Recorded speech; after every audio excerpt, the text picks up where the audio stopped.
ہاں پھر سن لو کہ ہم نے موسیٰ کو کتاب عنایت کی تھی تاکہ ہم ان لوگوں پر جو نیکوکار ہیں نعمت پوری کر دیں، اور اس میں ہر چیز کا بیان ہے اور ہدایت ہے اور رحمت ہے، تاکہ ان کی امت کے لوگ اپنے پروردگار کے روبرو حاضر ہونے کا یقین کریں۔ اور اے کفر کرنے والو، یہ کتاب بھی ہم ہی نے اتاری ہے برکت والی، تو اس کی پیروی کرو اور اللہ سے ڈرو تاکہ تم پر مہربانی کی جائے۔ اور اس لیے اتاری ہے کہ تم یوں نہ کہو کہ ہم سے پہلے 2 ہی گروہوں پر کتابیں اتری ہیں اور ہم ان کے پڑھنے سے بے خبر تھے، یا یہ نہ کہو کہ اگر ہم پر بھی کتاب نازل ہوتی تو ہم ان لوگوں کی نسبت کہیں سیدھے رستے پر ہوتے۔ سو اب تو تمہارے پاس تمہارے پروردگار کی طرف سے دلیل اور ہدایت اور رحمت آ گئی ہے، تو اس سے بڑھ کر ظالم کون ہوگا جو اللہ کی آیتوں کی تکذیب کرے اور ان سے لوگوں کو پھیرے۔ جو لوگ ہماری آیتوں سے پھیرتے ہیں،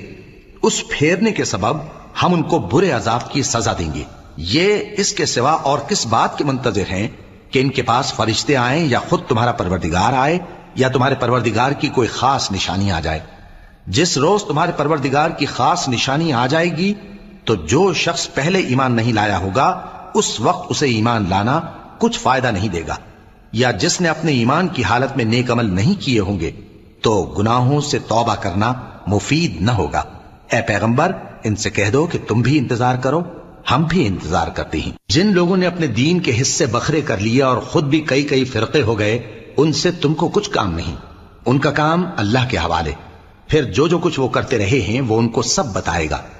جو کوئی اللہ کے حضور نیکی لے کر آئے گا تو اس کو ویسی 10 نیکیاں ملیں گی، اور جو برائی لائے گا تو اسے سزا اس جیسی ہی ملے گی، اور ان پر ظلم نہیں کیا جائے گا۔ کہہ دو کہ مجھے میرے پروردگار نے سیدھا رستہ دکھا دیا ہے، یعنی دین صحیح، طریقہ ابراہیم کا، جو ایک اللہ ہی کے ہو رہے تھے اور مشرکوں میں سے نہ تھے۔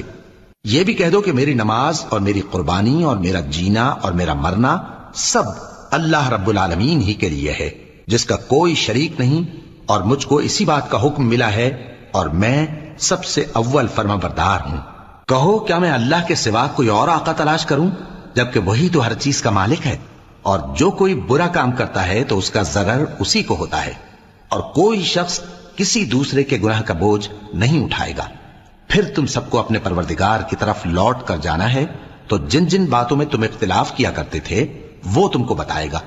اور وہی تو ہے جس نے زمین میں تم کو اپنا نائب بنایا اور ایک کے دوسرے پر درجے بلند کیے، تاکہ جو کچھ اس نے تمہیں بخشا ہے اس میں تمہاری آزمائش کرے۔ بے شک تمہارا پروردگار جلد عذاب دینے والا ہے، اور بے شک وہ بخشنے والا ہے، مہربان بھی ہے۔